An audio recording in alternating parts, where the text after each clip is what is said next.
সাম্প্রতিক সময়ে দখলদার ইসরায়েলে ত্রাস হয়ে উঠেছে ইরান সমর্থিত ইয়েমেনে হুথি বিদ্রোহীরা। ইয়েমেনে বারবার হামলা চালিয়েও হুথি যোদ্ধাদের কোনোভাবেই দমাতে পারছে না ইসরায়েল। উল্টো হুথির মিসাইল ও ড্রোন হামলায় ইসরায়েলিদের ক্ষমতার দম্ভ চূর্ণ বিচূর্ণ হচ্ছে।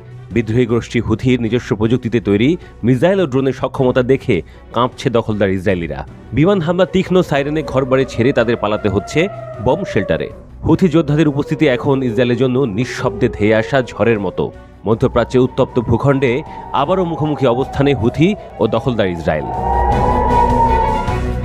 গাজায় চলমান ইসরায়েলি আগ্রাসনের প্রতিবাদে ইসরায়েলে আবারও ড্রোন হামলা চালিয়েছে হুথি বিদ্রোহীরা। এই হামলায় ইসরায়েলের রামন বিমানবন্দরকে টার্গেট বানিয়েছে তারা। অবশ্য এই হামলাকে প্রতিহত করার দাবি করেছে ইসরায়েলি সামরিক বাহিনী।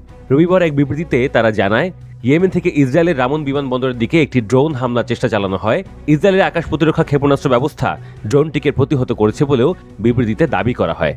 ইসরায়েলের হিব্রু ভাষার সংবাদ মাধ্যমগুলো বলছে, হুথিদের এই হামলার কারণে রামন বিমানবন্দরের কাছে অবস্থিত বি-এর ওরা নামক একটি বসতিতে সাইরেন বাজিয়ে বাসিন্দাদের সতর্ক করা হয়।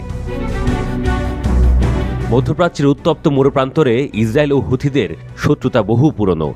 তবে 2023 সালে ফিলিস্তিনের গাজায় যুদ্ধ শুরুর পর থেকে ইসরায়েলে হামলা বাড়িয়েছে হুথিরা। আন্তর্জাতিক গুরুত্বপূর্ণ বাণিজ্য রুট লোহিত সাগরেও ইসরায়েলগামী জাহাজে হামলা চালিয়ে আসছে তারা। হুথিদের হামলার কারণে ইসরায়েল থেকে ব্যবসা গুটিয়ে নিয়েছে আন্তর্জাতিক জাহাজগুলো। এতে করে ইসরায়েলের ইলাদ বন্দর পুরোপুরি বন্ধ হয়ে গেছে। ইসরায়েলকে অর্থনৈতিকভাবে পঙ্গু করে দিতেই লোহিত সাগরে হামলা চালিয়ে আসার কথা জানিয়েছে হুথি।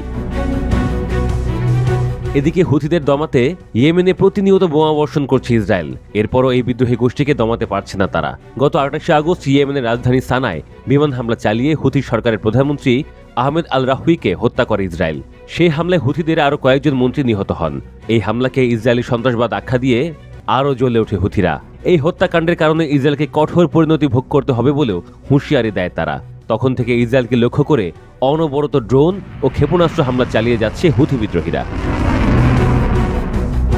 সম্প্রতি তেল আবিবের বেন গুরিয়ন বিমানবন্দর, রামন বিমানবন্দর এবং নেগেভ মরুভূমির দিমনা শহরের স্পর্শকাতর স্থাপনায় ড্রোন হামলা চালানো হয়। এসব হামলায় 3টি নিজস্ব প্রযুক্তিতে তৈরি ড্রোন ব্যবহার করে হুথিরা। গাজা ও ইয়েমেনে যতদিন হামলা চলবে ততদিন পর্যন্ত ইসরায়েলি ভূখণ্ডে হামলা চালিয়ে যাওয়া হবে বলে হুঁশিয়ারি দিয়েছে তারা।